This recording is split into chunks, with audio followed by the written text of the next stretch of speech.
మూడు ప్రాంతాలు మూడు రాజధానులు అని వాళ్ళన్నారు. ఇప్పుడు అదే అస్త్రాన్ని కూటమి రివర్స్లో ప్రయోగిస్తోంది. కాకపోతే రాజధాని ఒక్కటే, అన్ని ప్రాంతాల అభివృద్ధి అంటూ ఎజెండాతో ముందుకెళ్తోందట కూటమి. ఉత్తరాంధ్ర, కృష్ణా తీరం, రాయలసీమ మూడు ప్రాంతాలపై త్రిముఖ వ్యూహాన్ని అమలు చేస్తోందట. ప్రభుత్వ పరంగానే కాదు, కూటమి పార్టీల కార్యక్రమాలు కూడా ఆ మూడు రీజియన్ సెంట్రిక్గానే యాక్టివిటీ చేస్తూ ప్రధాని మోదీని తీసుకొచ్చి సరికొత్త పొలిటికల్ ప్లాన్ చేస్తున్నారట. అసలు కూటమి ప్లాన్ ఏంటి? రాయలసీమలో ప్రధాని ర్యాలీతో ఏం చెప్పాలనుకుంటున్నారు?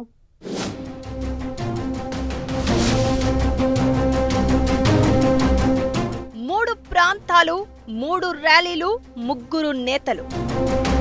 మొదట విజయవాడ, తర్వాత వైజాగ్, ఇప్పుడు కర్నూలు. ఏపీలోని మూడు రీజియన్స్ కు కూటమి సమ ప్రాధాన్యత. అమరావతి కేంద్రంగా రాజధాని, వైజాగ్ కేంద్రంగా పెట్టుబడులు. రాయలసీమను రతనాల సీమ చేస్తామంటున్న చంద్రబాబు.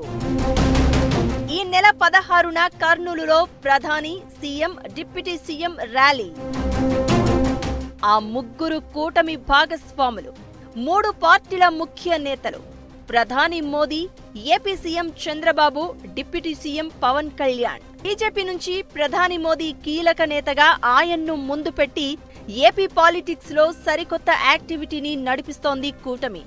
టీడీపీ అధినేతగా చంద్రబాబు, జనసేన చీఫ్ గా పవన్ కళ్యాణ్ కూటమిలో కీలక పాత్ర పోషిస్తున్నారు. 15 నెలలుగా మోదీతో పాటు బాబు, పవన్ ఒకే మాట, ఒకే బాటగా ముందుకు నడుస్తున్నారు.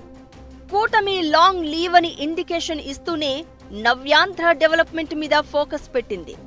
ఏపీలో అన్ని ప్రాంతాల ప్రజల ఎమోషన్స్ ను బ్యాలెన్స్ చేస్తూ అభివృద్ధికి ప్రయారిటీ ఇస్తూ ప్రోగ్రామ్స్ డిజైన్ చేసుకుంటున్నారు.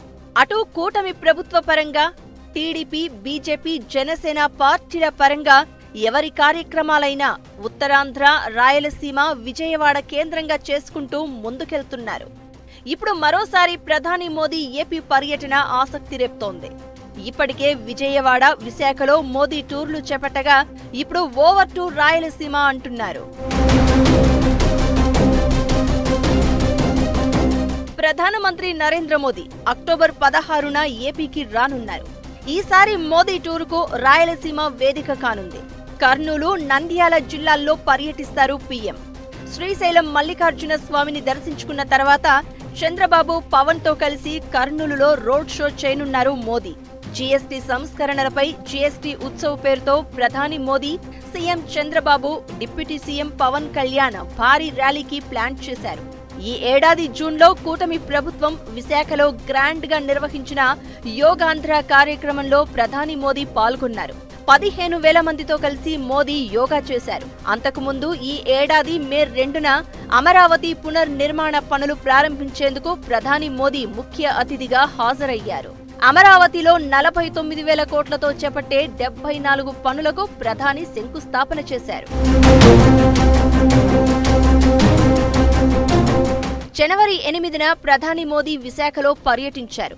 పలు అభివృద్ధి కార్యక్రమాల ప్రారంభం, శంకుస్థాపనలు చేసిన PM, CM Chandrababu, deputy CM Pawan తో కలిసి రోడ్ షో నిర్వహించారు. అయితే ఏపీ ఎలక్షన్స్ కు ముందు వైజాగ్ లో ఈ ముగ్గురు లీడర్లు భారీ ర్యాలీ చేశారు. అందులో పబ్లిక్ పెద్ద సంఖ్యలో పాల్గొన్నారు.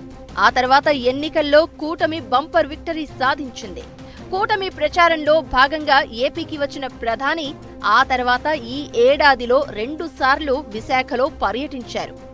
జనవరి 8న వైజాగ్లో మోదీ, బాబు, పవన్ రోడ్ షో, విజయోత్సవ ర్యాలీలాగా జరిపారు. ఇప్పుడు రాయలసీమ వేదికగా రోడ్ షోలో ముగ్గురు నేతలు ఒకే ఫ్రేమ్లో కనిపించబోతున్నారు. అటు బీజేపీ క్యాడర్ లీడర్లు కూడా మోదీ టూర్ కోసం ఆసక్తిగా ఎదురు చూస్తున్నారు. ఇటు పవన్ ఫ్యాన్స్ కూడా తమ నేత రాక కోసం వెయిట్ చేస్తున్నారు. కూటమి రథసారథిగా చంద్రబాబు ఇచ్చే స్పీచ్ పై సీమ ప్రజల్లో ఆసక్తి నెలకొంది. రాయలసీమపై కూటమి స్పెషల్ ఫోకస్ పెట్టింది. గత ఎన్నికల్లో బంపర్ మెజారిటీతో పవర్లోకి వచ్చిన కూటమి 52 సీట్లలో తిరిగి గత ఎన్నికల్లో గెలిచినన్ని సీట్లు గెలుచుకునేందుకు వ్యూహాలు రచిస్తోంది. ఈ స్కెచ్ లో భాగంగానే ఇప్పటికే కడపలో టీడీపీ మహానాడు పెట్టి గ్రాండ్ సక్సెస్ చేసింది. ఆ తర్వాత పులివెందుల, ఒంటిమిట్ట జెడ్పీసీ ఎన్నికల్లో గెలిచి సత్తా చాటింది. రాయలసీమకు నీళ్లు, నిధులు అంటూ చంద్రబాబు వరుస పర్యటనలు చేస్తున్నారు. అటు జనసేన చీఫ్ పవన్ కళ్యాణ్ కూడా సీమ సెంట్రిక్ గా ప్రత్యేకంగా కడపలో పర్యటిస్తూ క్యాడర్ కు మరింత దగ్గరయ్యే ప్రయత్నం చేస్తున్నారు. బీజేపీ ఏపీ చీఫ్ గా కొత్తగా ఎన్నికైన పీవీఎన్ మాధవ్ కూడా రాయలసీమ నుంచే పర్యటనలు స్టార్ట్ చేశారు. ఇప్పుడు కూటమి ప్రభుత్వంగా పార్టీ ముఖ్య నేతలుగా మోదీ, బాబు, పవన్ రోడ్ షోతో మరోసారి సత్తా చాటే ప్రయత్నం చేస్తున్నారు. సీమలోని ఆ 4 ఉమ్మడి జిల్లాల్లో బలమైన పునాదులు వేసుకునే స్కెచ్ లో ఉందట కూటమి.